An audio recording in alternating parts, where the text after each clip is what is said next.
warahmatullahi wabarakatuh. Baiklah, kami dari kelompok 1 akan mempresentasikan hasil diskusi dari kelompok kami, yaitu pada mata kuliah bioteknologi yang diampu oleh Ibu Tuti Lestari, SSI MSI. Presentasi pada kali ini yaitu membahas materi bioteknologi sederhana, pemanfaatan jamur dan kapang dalam bioteknologi. Kelompok 1 yang terdiri dari Diva Aulia Syahmi dengan NIM 1923-1114, dan yang selanjutnya yaitu Ega Wahyuni dengan NIM 1923-1116, dan Sri Wulandari dengan NIM 1923-1092.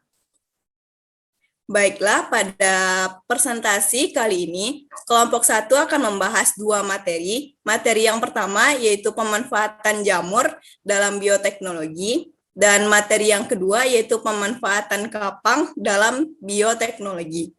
Langsung saja kita mulai presentasi kali ini, yaitu membahas tentang pemanfaatan jamur dalam bioteknologi yang akan saya bahas.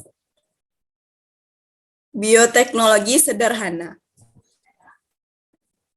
Bioteknologi sederhana adalah bioteknologi yang masih menggunakan peralatan sederhana dalam proses pengerjaannya. Contoh dari pemanfaatan bioteknologi sederhana yaitu fermentasi. Contoh lainnya yaitu pada pembuatan tempe, pada pembuatan tapai, dan pada pembuatan kecap.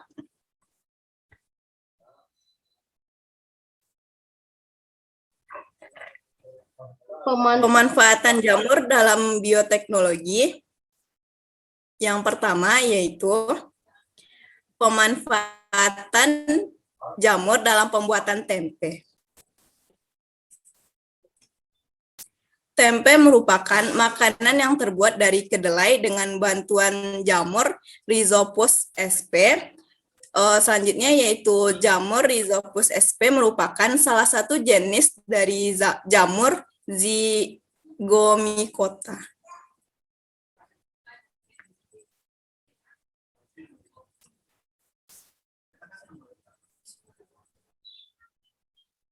Jamur ini akan mengubah protein kompleks kacang kedelai yang sukar dicerna menjadi protein sederhana yang mudah dicerna karena adanya perubahan-perubahan kimia pada protein, lemak, dan karbohidrat. Berikut merupakan gambar dari ragi tempe.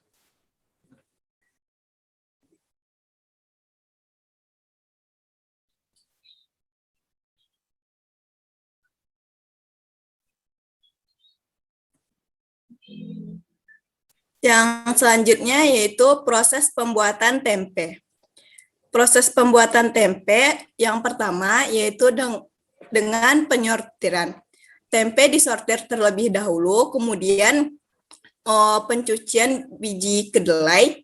Setelah dicuci, kedelai kemudian direbus. Setelah kedelai direbus, kedelai direndam dan didinginkan. Setelah kedelai direndam dan didinginkan, kedelai yang telah direndam tadi kemudian ditiris dan dikeringkan, kemudian diberi peragian. Dari pemberian peragian tersebut, lanjut pada pembungkusan dan pemeraman.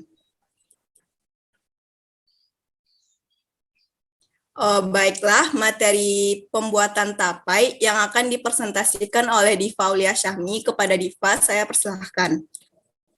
Selanjutnya yaitu proses pembuatan tape dalam bioteknologi. Tape merupakan makanan tradisional yang banyak dikonsumsi oleh masyarakat di Indonesia. Proses pembuatan tape ini melibatkan proses fermentasi yang dilakukan oleh jamur Saccharomyces.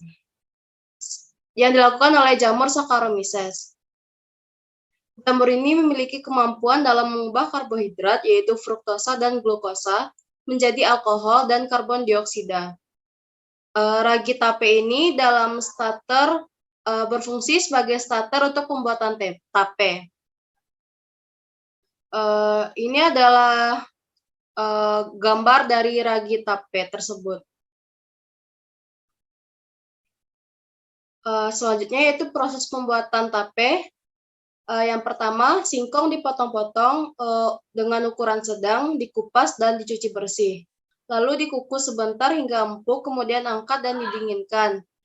Selanjutnya, haluskan ragi tape. Yang keempat, taburkan secara merata ke seluruh permukaan singkong dan tutup dengan daun pisang. Dan yang terakhir, setelah itu simpan di tempat yang hangat selama 1-2 hari sampai singkong berubah menjadi tekstur menjadi empuk. Selanjutnya proses pembuatan kecap.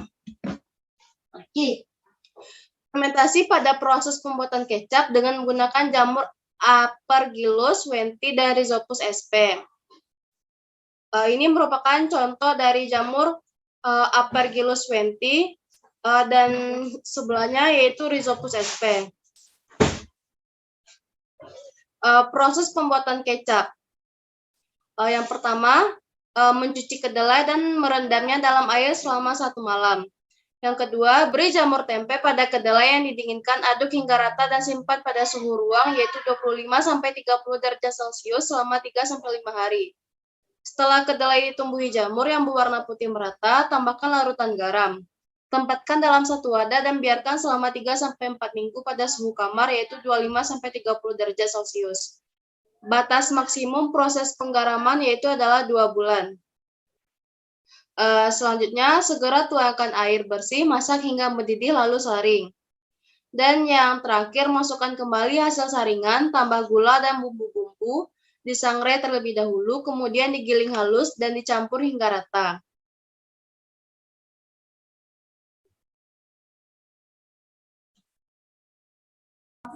Baiklah, terima kasih Diva atas penjelasannya. Selanjutnya yaitu pembahasan tentang pemanfaatan kapang dalam bioteknologi yang akan disampaikan oleh Sri Wulandari. Kepada Sri Wulandari dipersilahkan. Baiklah, selanjutnya pemanfaatan kapang dalam bioteknologi. Yang pertama yaitu Rhizopus sp. Rhizopus sp dikenal sebagai kapang tempe kedelai dan juga banyak digunakan dalam fermentasi substrat selain kedelai. Aktivitas metabolisme Rhizopus sp memberikan sifat fisik baru terhadap substrat yang difermentasi, termasuk kemampuan mengapung pada permukaan air dan kekompakan dalam air, misalnya merajut dan menyatukan butiran-butiran substrat. Sifat ini berpotensi diterapkan pada pembuatan pakan ikan.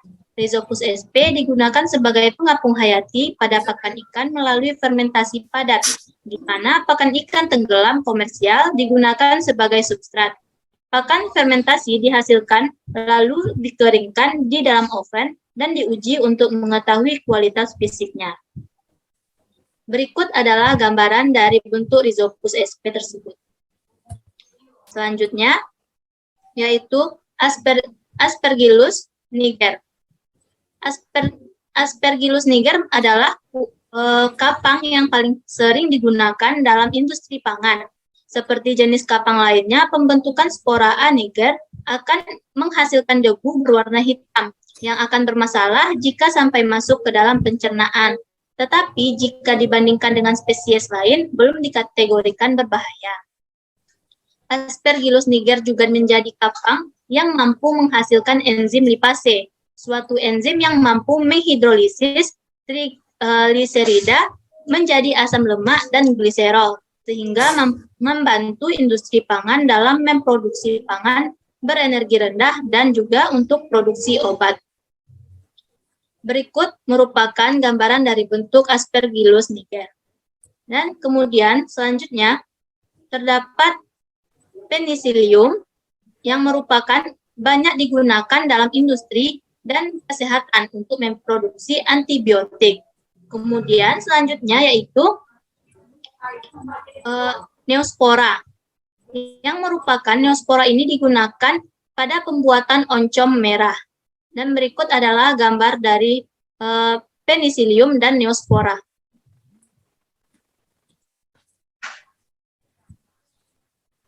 Adapun kapang yang merugikan, yaitu yang pertama, Aspergillus, yang memiliki warna hitam, hijau, dan pangan yang dirugikan yaitu seperti roti, serealia, serta kacang-kacangan. Yang kedua, penicillium yang berwarna biru serta hijau. Di mana pangan yang dirugikan di sini ialah buah-buahan dan Rhizopus. Yang ketiga, Rhizopus memiliki warna hitam di atas, hifa berwarna putih dengan merugikan pangan yaitu roti, sayuran, serta buah-buahan. Dan yang keempat yaitu jenis kapang Neospora yang berwarna merah dan orange, di mana pangan yang dirugikan yaitu seperti roti serta nasi. Baiklah, sekian penjelasan mengenai kapang. Saya kembalikan kepada moderator. Baiklah, terima kasih kepada Sri Wulandari atas penjelasannya tentang pemanfaatan kapang dalam bioteknologi. Baiklah, sekian presentasi dari kelompok 1, yaitu membahas tentang bioteknologi sederhana. Apabila ada kata-kata yang salah, saya mohon maaf. Assalamualaikum warahmatullahi wabarakatuh.